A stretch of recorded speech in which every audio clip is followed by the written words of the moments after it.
Okay, call to order, stand for the Pledge of Allegiance.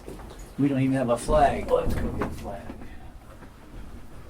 We'll just, Here. there we go. Perfect.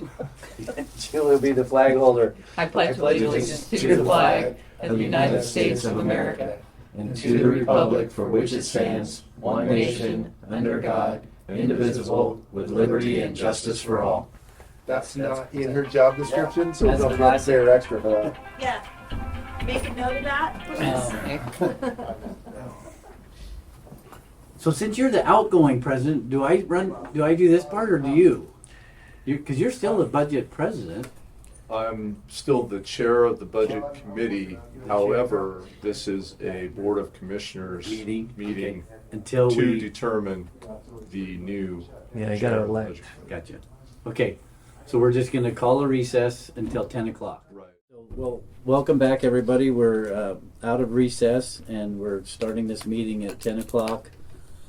We did the call to order and the Pledge of Allegiance, and the next thing on the agenda is the budget orientation. So I guess I'd hand that over to you, Frank. Okay. Well, this is going to be a different process in a sense because of the situation that we have.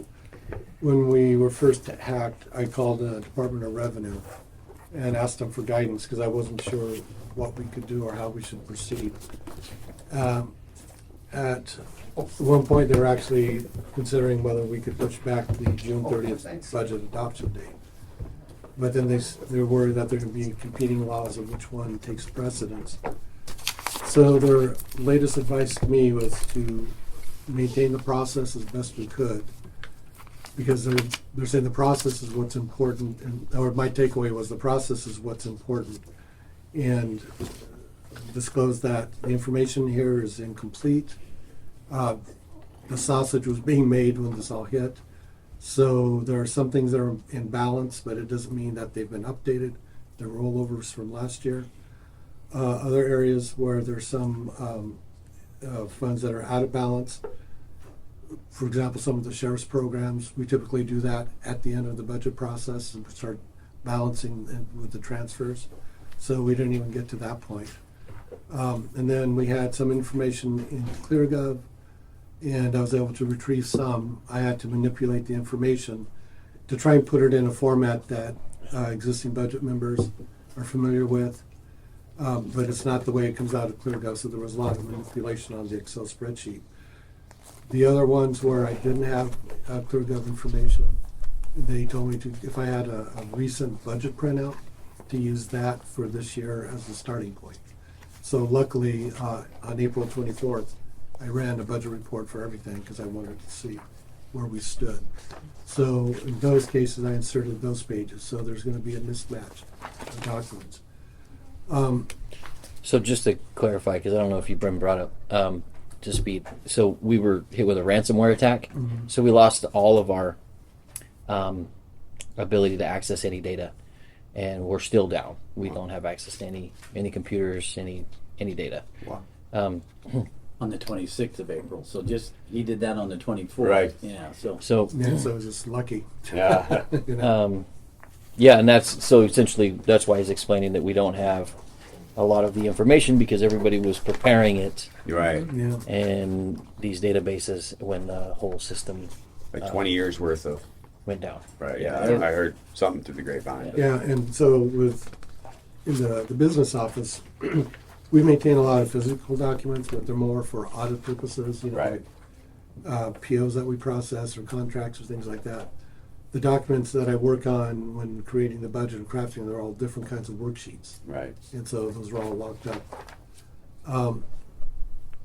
So that's because typically, we would go over the budget and you would make your recommendations. I'd update the proposed budget, and then when we meet on the 22nd, you would review the changes and see if everything is in accordance with what the committee's thinking was, Right. and then that would be the approved budget. So we're going forward. We're doing workarounds. ClearGov now, I can access it. It's in the cloud, so it bypasses our system. We did a couple of workarounds for Cassell, because our concern was to make sure that we could pay people, number one, and pay our bills. And we got payroll done. We worked with the treasurer, Dave Barnes. He was very helpful in helping us set up the accounts with the bank so that, people that did get checks or they got their direct deposits, there was money in there for them. So we did those type of workarounds. And as we're moving forward, I think I can get some more information into and out of ClearGov.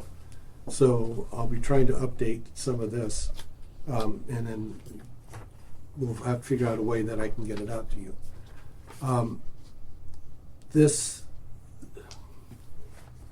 It's really sort of a mixed bag. The budget inputs that I got from community development down below, it's pretty much straight. They're pretty much up to date. Most of the things balance, it's current. Some of the other ones, we got the payroll information rolled into ClearGov. So there are some programs that the difference is the increases in payroll. But we hadn't done the IGS transfers or those to balance everything out. And then there's others that they show significant deficits. For example, a lot of the sheriff's programs, it's pretty much the budget they want. The last step was for me to go through and work on seeing the transfers and if we could get everything to zero out and balance, or we would have to have a couple more discussions. Okay. So everything's sort of in a mixed process. And then there's a few in there that, like I said, are just rollover budgets.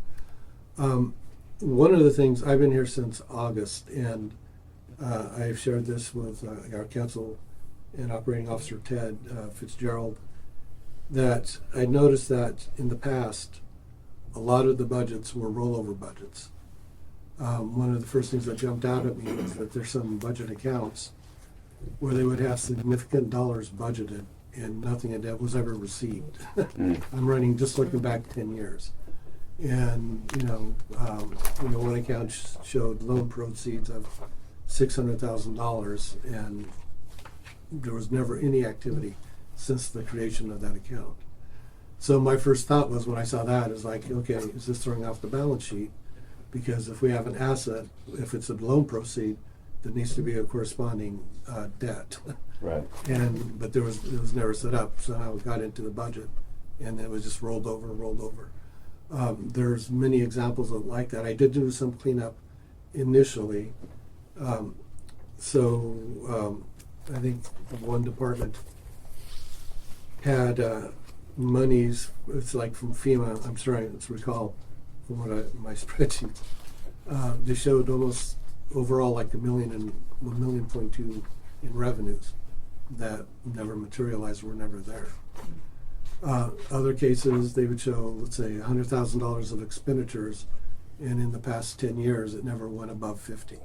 So there was a lot of over budgeting on both revenue and expenditures. And my approach when I budget is I always start with the revenues because that sets your planning horizon. And then you work from there, you get your personnel costs in, and then other services that you have. So that was the process that we're doing now, and I've shared this both with our auditors and the Department of Revenue. What the plan is, and Mr. Fitzgerald and I are pretty much on the same page on this, is that as the system comes back and we get to the point where we can start closing the books, I'm going to be doing a variance analysis, which is just a fancy term for you look at what you budgeted in the prior year. You look at what actually happened, whether revenues or expenditures, did you receive them, did you exceed your expenditures, whatever, and then you rebench. So that's what we're going to be doing. And because of this process, this coming year we're going to have a lot of budget changes, supplementals, different budget adjustments. The Department of Revenue said that's perfectly fine considering the situation, as long as that we share the information with the committee and be as transparent as we can about what's going on. As I said, the process is what's important, so that you have before you the information as best we can put it. It's going to be incomplete, in many cases inaccurate. But as members of the public, you're aware of what's going on, and we'll move on from there. Does anybody have any questions? So Frank, are you able to determine how much money we have right now? No. I can look at the last thing I had. I think I ran the balance sheets back in March, and we were still pretty good. I mean, the county as a whole had, I don't know, $28 million, I think, but a lot of it was in the road fund. Other departments, we have a lot of money in TLT, but again, that's also earmarked for specific uses. So there's assets. I think my background is in the California school system, and if you were in a crisis similar to this, you could borrow money from different funds to cover operating expenses, and you'd have to come up with a repayment plan. In Oregon, I don't know if that's a feasible thing. So if we reach that point, I'll be in touch again with the Department of Revenue. My contact there pretty much is Melanie Cutler. And she's well aware of our situation because she also works with the tax collector, the assessor, the county clerk. So she knows all the situations that we've been having. And what she can answer, she has a team that she pulls together and they come up with an answer or some sort of process that we can follow.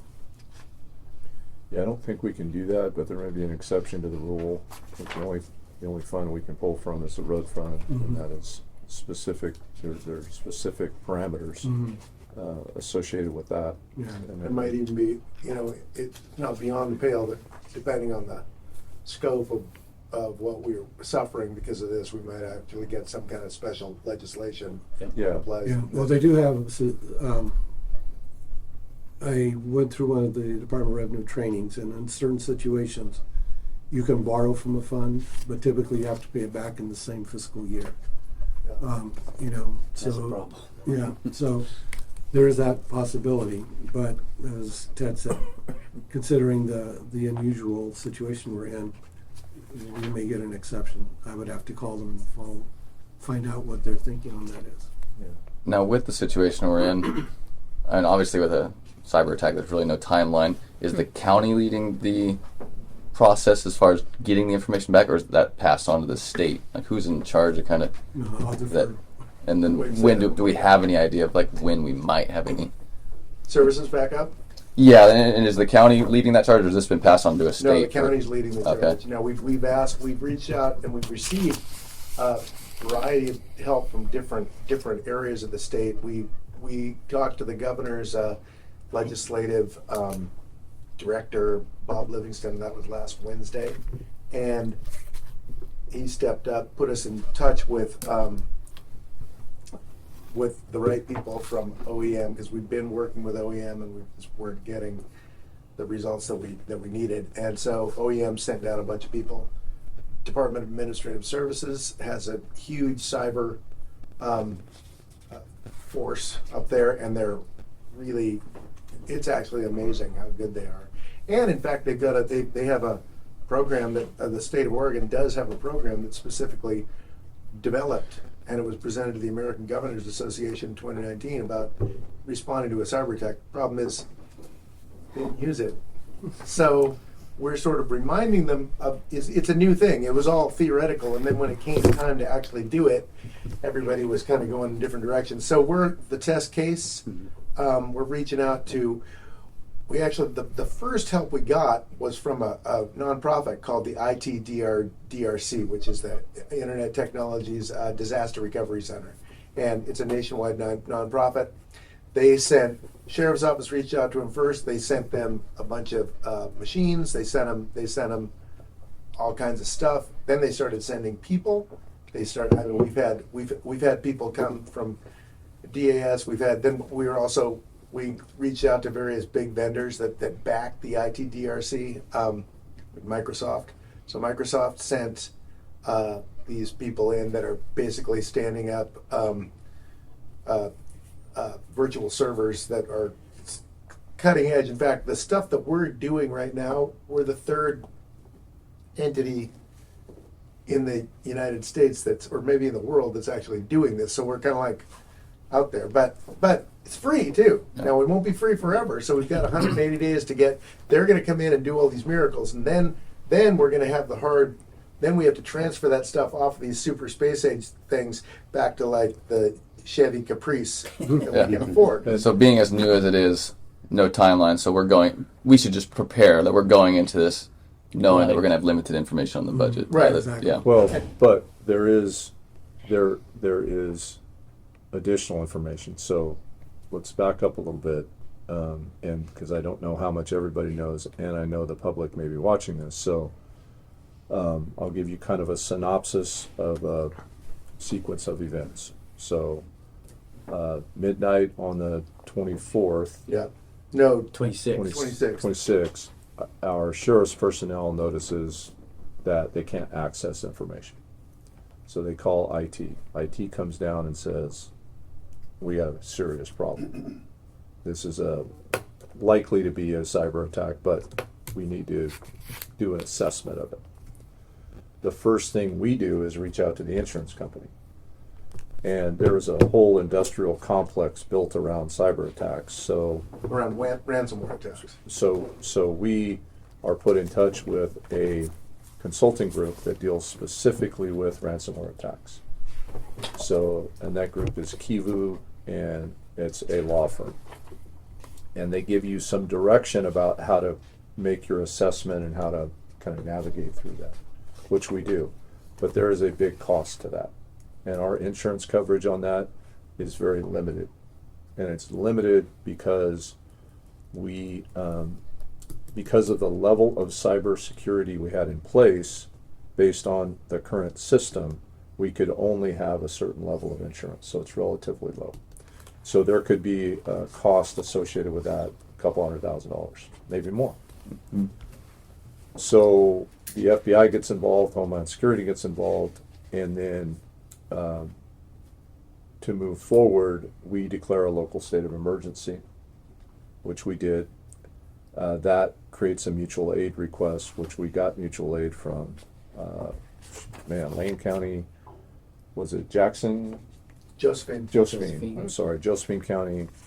That's when the nonprofits came in, Microsoft came in, Coos County sent some. Coos County, Brookings. We started getting aid from other municipalities across Oregon, but we didn't get any money. So now, once we got experts here, once we got more skilled technicians here, then that's where we start looking at, okay, we have to rebuild the network. So the cost of rebuilding that network is, we don't know. Big. It's gonna be big. Yeah. So then the servers have to be rebuilt. The computers have to be wiped and rebuilt. And then you have to pay all of the vendors that install all of the programs like CAD. And these are the costs associated with some of these programs is, $300,000, $500,000. So all of those, we haven't even got to that yet. That's kind of where we are in this. So there's some known costs, but there are a lot of unknown costs right now, and they're substantial. Now, how do we, where do we turn in paying for that down the road? Well, there's still an evaluation process going on. There may be opportunities to ask for help from the state, but there's no guarantee in any of that. Bottom line is we have to pay for it. Yeah. We'll make all the attempts that we can to pull in financial resources wherever we can, but there is no guarantee that any of that is going to happen. And just another thing that's important, especially for the public watching, we did apply for grants ahead of this. Last year, we applied for a grant through Homeland Security, which was directly related to cyber security and potentially an attack like this. We were turned down from that grant. We applied for it again this year, and we were notified we didn't get it a few weeks before. Yeah. A few weeks before this attack took place. So we have attempted to shore that up, but it so far has been unsuccessful in the attempt for grants. So All of that stuff is out there. So when next week or the week after that, when a vendor comes in and says, yep, we're going to install this program for you, it's going to be $387,000. Then that's going to have to be inserted in the budget somewhere. So I'd just like to say that thank you for volunteering. It's not too late to say. Actually, it is too late. It is too late. Normally, it is, being a member of a budget committee is a boring, incredibly, you can't even believe you foolishly volunteered. That's not going to be the situation this time. We're going to be like asking you to donate your cars and stuff. Who knows? It could be anything. But it'll be exciting. So the supplemental budgets then you are anticipating Yes. are to cover all of these additional costs that we are going to incur during this next. That will be part of Tumultuous it. time. To follow up on Commissioner Alcorn's statement, we're tracking now all expenditures involved with this. We have Code 500, so we can pull up that information and we know what's associated with this. Part of the supplemental budgets will be to cover this extraordinary event. Others will be just to clean up the budgets that were in the process of being developed. Like I said, we increased personnel costs were necessary, and some people wanted to increase, either services or what they had, and that was all stopped mid-process. So the supplemental budgets will be to cover that, and then also to cover these extraordinary expenses as they become known. So Frank, as we proceed forward, you said it's Code 500, is that what you said? Yeah. So as we proceed forward, do you think it's best to kind of bifurcate the two and we focus on the budget without the Code 500 issues? And then so we deal with the budget, Mm-hmm. and then the Code 5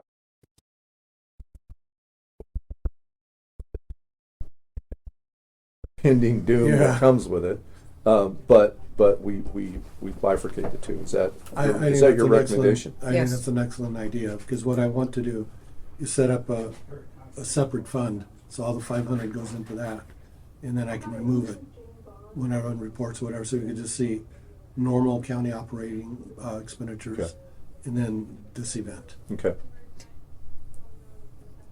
That was my additional question. So the supplemental budget then, do you anticipate more than one supplemental budget being necessary? Yes. Because this could be a long process. Yes. So I yeah. foresee it going throughout the year, and probably supplemental budget by fund as necessary. Okay. So, I've dealt with budgets before, and these guys might want to know that it's going to require more meetings. Yeah, traditionally there may have been one or two additional meetings throughout the year. For the past 4 years that I participated in the budget committee, one year we had none, 1 year we had two, I think, 1 year there was one. But this is a completely different animal this year. Yes. So Yeah. Well, we can determine But we'll let you how know we want to do when it. it's going to be. Good deal. Do we do it like on a monthly or take that. quarterly basis? Better. I think we just kind of have to see how it shapes up, and we can do a lot of the work on the ground. Basically, what's happening here is the stuff that Frank just described, with the exception of where we look at each department, that would have happened as part of our normal budget process. Right. But because basically the county is detonated and we can barely even look at individual departments at all right now. As we get those stood back up and then we take a clear look at we'll be able to deal with more than one. When we schedule a meeting, we're not going to be trying to waste your time. Yeah. So we'll try to stack as many of those departments up so that when we call you in, there's nothing worse than to have to just go to nonstop meetings. So we'll do our best to not have that happen. And I believe, Oregon budget law doesn't require a meeting of the budget committee for a supplemental budget adjustment. However, No. with the scope of this, it's We want to involve prudent you. to do so. So just so you know. no, and I think the recommendation of the budget committee as it applies to the supplemental budget is important. That's what I just said. We're in day 20 today of this attack. So Wow. So we basically don't know. it's been a wild 20 days. There's a lot of There's unknowns. a lot of Yeah. there's a lot of unknowns, and What's further complicated is there are some unknowns in the current budget because we don't have the information. Right. So we're dealing with unknowns in both categories. So the hearing room is set up with computer stations, and the blue room is set up with IT people in there. So that is why we are meeting in the Herbie's room today. So this is just part of the, Yeah. what we're dealing with. Adjustment. Is, yep. And Okay. and we'll make do, right? We will. So we may have to be in this room again on Monday. Most likely we'll be in this room again on Monday, but then we can probably transition out of that towards the end of next week. Yeah. Potentially. Yeah. Potentially. Yep. So if that's the budget orientation, unless there's more questions, we'll move right into, I'll look for a motion to elect a chair. If anybody doesn't have it, so, we can just keep talking, but let's do that, and then we'll move into the, distribute the budgets, what's up, and then talk about the budget message, so. I'll entertain a motion to elect a chair of the budget committee. Well, I would make a motion to just to elect Brad Alcorn as the chair for this year because of our extraordinary circumstances and his experience. Yeah, I'll second that. Any discussion? And I'll just say, as long as I've been here, Brad's been the chair. He was he's just been a commissioner this year, but like Val said, he's been the chair. He runs a good meeting. He knows he's forgot more about budgets than I'll ever know. So I'm good with that. And he was the citizen representative Yep. before, so Yep. I mean he's going to know a lot of what we're going to need to know. So. Any other discussion? We got a motion and a second. All in favor, say yes. Yes. Yes. I say yes, so motion carries unanimously. So, Chair, I will pass it to you. You're next on 4 is distribute the budgets, which I think I think we need a vice chair. Do you need a budget book? I have one. No, you, everybody else. But So because of we have not traditionally picked a vice chair, but I would like to do that this year because of the position I'm in as a commissioner, Okay. and there could be a conflict that comes up where I may have to step out, and when I do, we should have a vice chair Okay. in that position. So that being said, then let's think about selecting a vice chair to this Okay. committee.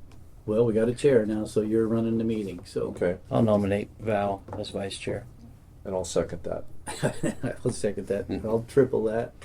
All right, so all in favor, yes? Yes. Yes. All right, so vice chair. Thank you. I And think. I'm not sure. And in my absence, you've got it. And he's leaving. Yeah. And on that note, I'm out. Yeah. Well, Exactly. what's actually kind of nice about this is there's going to need to be some probably offline coordination, and so because it's a commissioner and a non-elected who are chair, vice chair, Yes. you will be able to do that. When we're not in session, have budget discussions as well. So Yeah, be a little bit I think easier. that's going to be vital during this process. So, Frank, before we step into the budget message, I want to, as part of the budget message category, I want to ask for your recommendation on how we proceed through the budget. Okay, so having been on the budget committee for 4 years, we have literally done it different every year. And when I say have done it different, what I mean is we've had the finance director present the budget, go through the budget, and go through sometimes line items, go through categories, and we have not heard from elected officials or department heads unless necessary. Then there have been other years where we have had department heads step up to the podium and present their individual budget and then answer questions related to line items or expenditures or things that were concerning to the budget committee. So we can do this, we can proceed forward any way that we want to. But you are probably more familiar with this than anyone at this point. So what would your recommendation be in terms of how we approach this? My recommendation is that I go through and present the budget as it is, in the condition that it's in. And then if there's questions, I can either get them from the department heads, or we can have a department head come if it's a or a complex answer. Okay. So that's what I would, in terms of brevity. And part of that is because the department heads won't know the condition of the various funds, other than we've had an issue with our computer servers. Right. Some departments will know, though, right? Yes, some departments some will are more. The budget is more accurate Correct. because they were able to preserve more information than others, Correct. and we can kind of address that as we go through each one of them. Yes. Okay. So would this committee agree then, or I'm open to further discussion about how we proceed forward? And it sounds like Frank will give the information, and then if somebody on the committee, anyone on the committee, has a question about, well, you know, I don't understand why the sheriff would spend this much money, or I don't understand this expenditure, then Frank could explain it, or we can even have the sheriff come in and give a more detailed explanation. Would we all agree on that's the best way to proceed, or would anyone like to proceed different? Sounds good. Treasurer has a question. More of a statement. I've seen it all different ways. I've been here as long as Brad has. One year, the finance director / DCO came in and presented a budget. The meetings were 20 minutes later. There was a budget that was adopted. As the treasurer now this year, I like the idea of having people, even if we only schedule department heads and electeds, come in for 10 minutes each. To either just talk about what they're doing. I think it gives the budget committee more of an idea of what's going on in the different departments rather than just looking at numbers. And I also think that it involves the department heads and electeds more in the process. But that's for you guys to decide. You know, even if you schedule an hour one day to bring everybody in and let everybody talk for 5 or 10 minutes, this is what we did to save money. This is what we did that went over last year. And, you know, this is what we expected, this is what happened, but, you know, I'm just throwing this out there. Mr. Fitzgerald. I understand where Dave's coming from. I think it's got a lot of merit. However, historically, I want to be careful about that process, because what has tended to happen, from what I've learned here, is that you'll get different department heads lobbying for their department, and at least at this stage and where we are, I would rather keep it more clinical to the extent that we can. I like the idea of we look at it, and if you can't even figure out what's going on, then we need to have the department head come in. But, you know, historically there have been, over the years, there were department heads that would come in and one of them would cry every year, right? And then the budget committee would give them whatever they wanted. Well, that's the extreme side of that scenario. But I like what Dave's talking about how you need to become familiar with the departments and what they do, because it's you don't know until it's explained to you.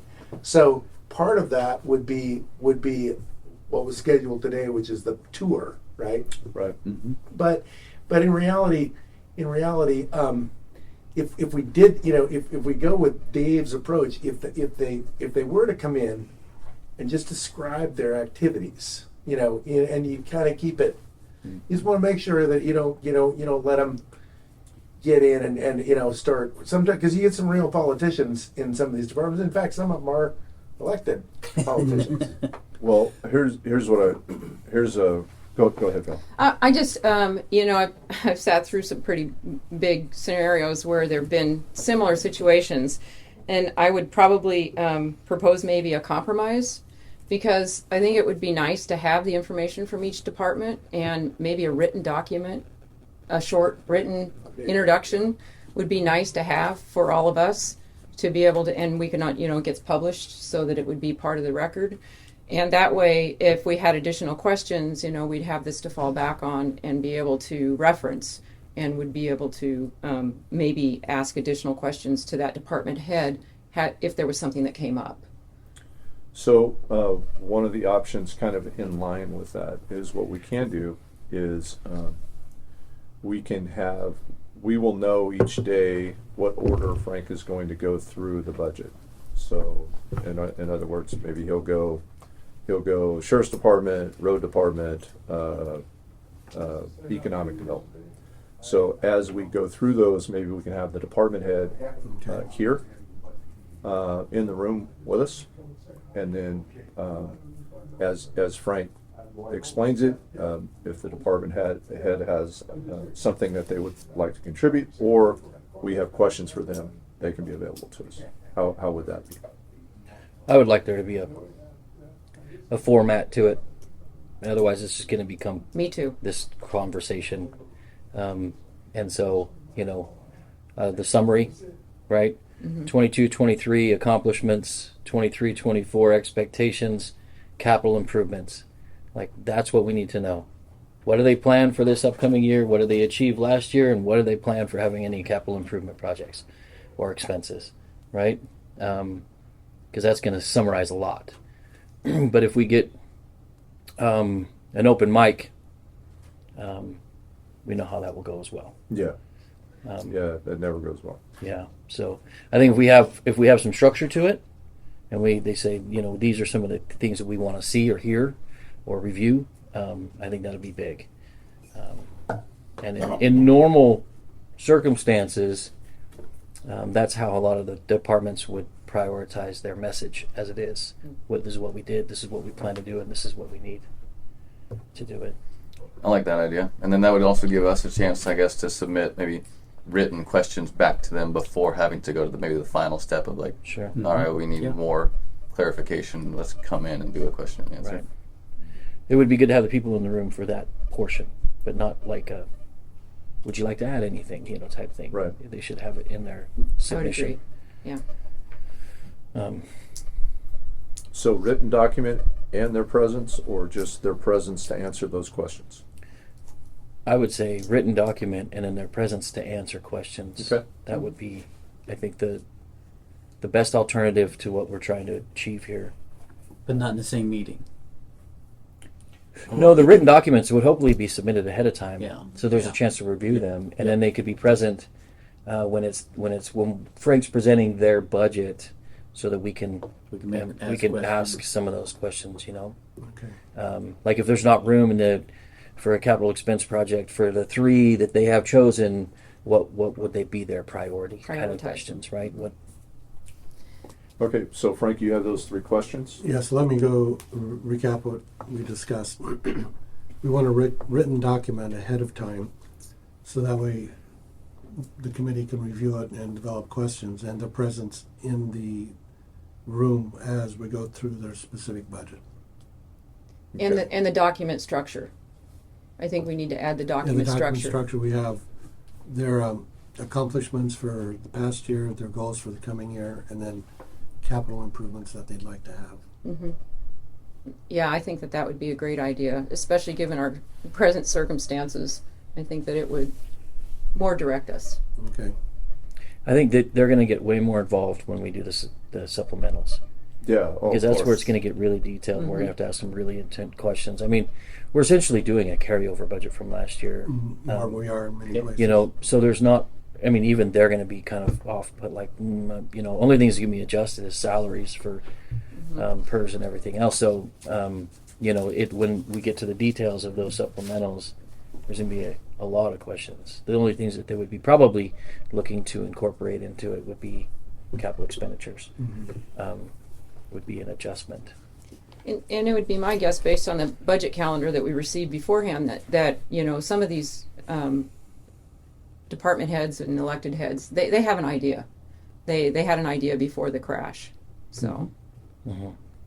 Yeah, it was plenty. It's the end of April, so it's budget season. Yeah. All right, so Frank, you can put together some type of a sequential, which departments are, what order they follow. Okay. And then send out the request for that document to include an answer to those 3 questions at the request of the budget committee, and then their presence when their department comes up in the budget. Okay. So just a logistical question, how are we gonna receive these documents? So my thought is, we will, I don't want to get too far ahead in the scheduling, but I'm thinking we're going to reconvene Monday, would be our next budget committee meeting. That's what I'm thinking. So maybe we can get those documents to you by Friday, Okay. and then those can be emailed to the 3 of you. And if you request the document, get it by Friday, get it to Ted, and then Ted can email it to the 3 or to the budget committee. We can email it out. You guys that way. have Okay. email, we don't. Well, that's what that, I knew Yeah. you didn't have. Like email. there's someone to have set up Ted has an emergency Yeah, one. I've got He has a workaround set up. Okay. A temporary setup. Okay, great. Does that work for everyone? So get your emails to Ted before the end of this today and before you leave. Yeah. And, there's going to be a few days lag time to allow department heads and electeds to get their stuff prepared. Because they don't even have access to Right. a Word system for a lot of them. They're going to have to go into Well, the we work also have lab. to take into consideration that that this is also the period of time that they're going to be trying to get back online too, and trying to get their departments back functioning again. So Yeah. that's, it's going to be right when we're asking them to do even something more It's really difficult. good character builder. Just keep that in mind. Okay. And then Frank, if you can put together sequentially which departments, what the order of each departments, that would be good, so that they know and have an idea of where they fall in that order. That would be helpful. Okay. So anything further on the process? Does anyone have any more comments or suggestions on the process? All right, then, Frank, we're ready to move into the budget message. Okay. I'll read, the message is in your binder, but I'll read it for the public. And essentially, I'll be recapping some of the information I've already shared. To the citizens of Curry County, I'm submitting for your approval the fiscal year 23-24 proposed annual budget for Curry County. Due to a catastrophic ransomware cyber attack, county operations were crippled and rendered our computer network unusable. This budget is presented with the knowledge that the quality of information is incomplete and degraded. In conversations with the Oregon Department of Revenue, I was advised to follow the budget cycle process. I was also advised to present what information I have with the clear understanding that the budget will be amended in the coming year. The proposed balance is not balanced. Before the cyber attack, work had commenced on the budget year 23-24. Personnel increases had been entered in, and in some transfers had been updated, but work was stopped. Consequently, some departments will show deficits at the end of the budget year. It is unknown at this time that as the network system is rebuilt, which documents will be recovered and the extent of the loss. As we close the books for fiscal year 22-23, we will conduct variance analysis to evaluate revenues and expenditures. We will then meet with department heads to update and tighten their budgets. Curry County revenues are made up of federal and state funding, taxes, fees for county services, and grants. The county was enjoying a resurgence of economic activity as the COVID-19 pandemic waned and tourism rebounded. This positively impacted the county's transit lodging tax, TLT, which provides funds to the Sheriff's Department, the Accounting Department, and the county fair. TLT is a successful example of the county developing a new revenue source. The county should continue to focus on bringing in new revenue sources, land sales, exploring logging, country land, and new tax measures, which should all be explored. Thank you. And that's the extent of the message. Any questions about the message? Any comments about the message?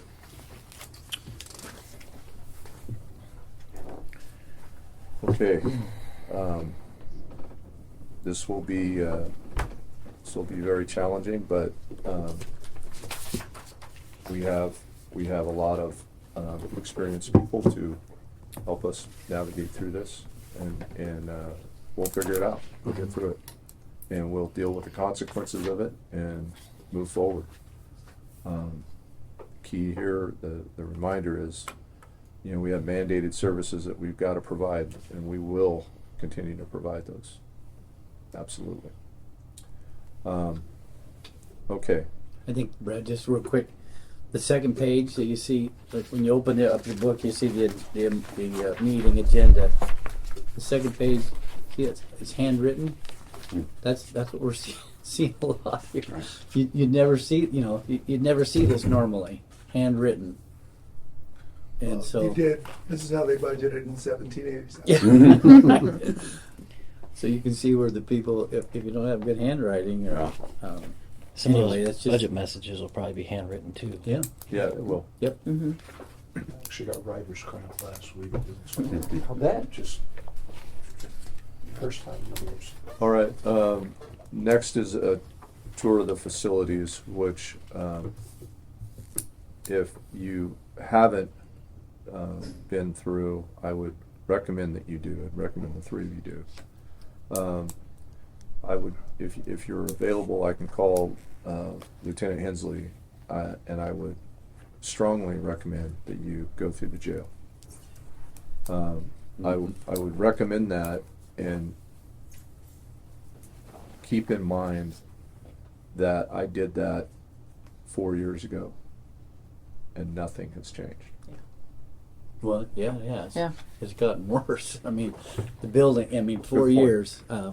Good point. Everything, all of our buildings, and you'll see, because we have done a little upgrade, and we can point that out. But in Curry County, nothing gets better, right, with our buildings and the weather that we endure. So, in 4 years, it has changed, and not for the better. Most of it. So maybe, I don't know, John, could you take them over and? Yeah. But if you set it up, for sure. I mean, I can call- I think all since we're still in a meeting, we all three can go on this tour. I think it would be good because we all three got different stuff to add. We should just start at the assessor's office and work through, go downstairs, and that would give them time. We can go over to maintenance and juvenile, and then over to the sheriff's office. What do you think? I mean, You good with that? Sure. Everybody good with that? Yeah. All right. if you set up something with Joel and Then John, and, why don't you lead? We'll start with this building, yep. and then while you're doing that, I'll call Joel and give him a heads up and see if we can set that up. We may take that one out of sequence depending on his availability, Yeah, very good. and then I'll catch up with you as you guys go. Because So 10:47, I don't know what Yeah. lunch and all that stuff, and yeah, and we'll just kind of the ones in the building we can kind of move through relatively quickly. The one that'll take a little bit more time, but it Yep. won't be that extensive. But I do think you all need to see that because that is a big issue. So we will, Eric. We're gonna adjourn this meeting to conduct a tour of the facilities, and then we will be back to conclude the meeting and Adjourn. So recess. We're gonna yeah, recess. recess while we conduct a tour of the facilities, and then we will come back and then schedule the next meeting and then adjourn. And this is Brad Elkhorn. We'll go back on the record at 12:52. Curry County Budget Committee is back in session. We've just completed a tour facility, finishing at the jail, and discussing our observations of what we saw. And keep in mind, I think John had a good example of that. That is what I saw 4 years ago, but it's worse. So it's just something to take into consideration as you look at the state of preparedness that our public safety is at here. And coming from the law enforcement community and seeing everything from high-end departments that are very well funded and state of the art to communities that maybe don't have the tax base or the funding. I can tell you that this is absolutely the bottom that I've seen, and it's concerning. It's concerning because of how important public safety is to the foundation of this community. Public safety, health, and education are three of the primary pillars to any community, and it just, every time I walk through there, man, I just think and know that we're just one incident away from some tragedy that funding could make a difference in, and the old mentality of it's not going to happen in Curry County. Well, it just did. Yeah. Yeah. It just did, IT. and we're dealing with it. So And anyway, Greg- I'll get off my soapbox there. No, I apologize. want you on it. So, can you speak to how many courthouses around here in Oregon and in California can you just walk into? Courthouses? Courthouse. None. Oh, none. So, and, what we've done at Curry County is you can't walk in the side doors, but you can walk in the front door. And Yeah. we've got people running. I mean, so the judges got somebody, and she's talking to this guy, and he's a perp, and she says, "You're going to go to jail." He runs out of the courthouse. He runs. We don't have a policeman. We don't Yeah. have nothing. There's no bailiffs in the court, just so you know. There's No, no I know. metal detectors. There's no bailiffs in the court. There is an emergency plan that again, it's another one of those things where we do the best we can with what we have, but the community deserves better than that. And it's not the sentencing that worries me in a courthouse. It's the child custody hearing. It's the divorce proceeding. It's the civil case between the two guys that have been contentious for 10 years and it's coming to an end, and now I've got to pay him this money, not today. It's those are the ones that can really explode and get out of hand quickly. And every courthouse I've ever entered has been multiple layers of security for the public, for the people working there, for the integrity of the justice system. Yeah, to put it in perspective, when I was a juvenile director, I was the only one with a gun in that building, and the judges had a button to my office, and that was it. Like, that was the unless it was somebody being escorted from the jail, there was no other law enforcement in that building. And we just had one. We just had a call the other day. There was possibly someone armed with a gun in the courthouse. So that call went out, and we got an immediate response. I mean, Captain McDonald was there. He immediately responded. I think the sheriff was here. There might have been even Lieutenant Hensley went over there. So it's relatively fast, but it's still a response rather than having somebody in there. And when you have someone in there, and you have layers of security, it deters someone from considering doing something violent in that environment. And that's just a big component that's lost, that I hope to fix in the 4 years that I'm doing this. So, anyway, that being said, moving forward now. So our next meeting. So I'm going, as some of you might know, I'm going to County College right now, which is a learning environment of how to do this job. It's been very helpful. Jay is also attending that. He's got some makeup classes to do that I don't have to do. And so I believe that is going to cause him to have to stay Sunday and Monday. So if it's That's this weekend coming up? yeah. Oh, okay. So we have school Thursday, Friday, Saturday, and then Jay will have to stay Sunday to make up his extra credit. Hopefully he'll pass. But hopefully. And then I don't know. And then Monday I believe he's got a half day as well. So if it's okay with everyone, I would like the next meeting to be Tuesday morning. Does that work for everyone? Tuesday the 23rd. Tuesday. It is. Yeah. Tuesday. Tuesday the 5:23. So then, how does that impact the rest of the schedule for the rest of the week? Frank, what are your feelings of getting through each of the departments? How much time do you think we'll need for that? I haven't been through this process myself, but I was looking at prior agendas, and they seem to take about, I would say, 15 minutes for a smaller department to maybe an hour for something larger, like the sheriff's department with several departments. Mhm. So we could tentatively plan an hour for, excuse me, roads, an hour for sheriffs, maintenance, maybe a half hour. So are you anticipating just Tuesday then, or Wednesday, Thursday also? I'm thinking a couple days next week, Yeah. depending Okay, on so everyone's Tuesday, schedule. Wednesday, okay. We have a BOC meeting. We have a Wednesday. workshop on Wednesday. I think it was Next- canceled. But we could bypass that. So we have a meeting this Wednesday, but we could, I mean, Jay, what do you think about the workshop on the 25th? I don't even remember what the workshop. That's a was. Thursday, 24th. 24th, yeah. Wednesday. I don't remember what that workshop was on right now. I don't know. It consumed with So this, is the website still being updated or not? No. Okay, so there was some stuff on there that it showed that that it had been canceled, so, Yeah, I think we're trying to, but I wouldn't count on it. yeah. The workshop on my calendar says shelter plan. I can't really remember. It was probably. Yeah, that's the county's plan for warming shelters, Yeah. so we avoid the problems that we had before when we had the cold weather event last time. Yep. And we have months and months before cold weather, so we could defer that, is what I'm saying.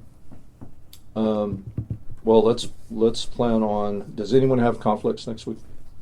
Potential, but I unlikely. I will be able to verify that actually later today, Okay, but Tuesday morning should be fine. let's go Tuesday at 9, Okay. and then if we need to make adjustments, we'll plan on Wednesday, Thursday, Okay, and then if we need to make adjustments, we'll be flexible in doing that. But because I think we have a 24-hour notice period, so we will schedule our next budget committee meeting Tuesday at 9 a.m.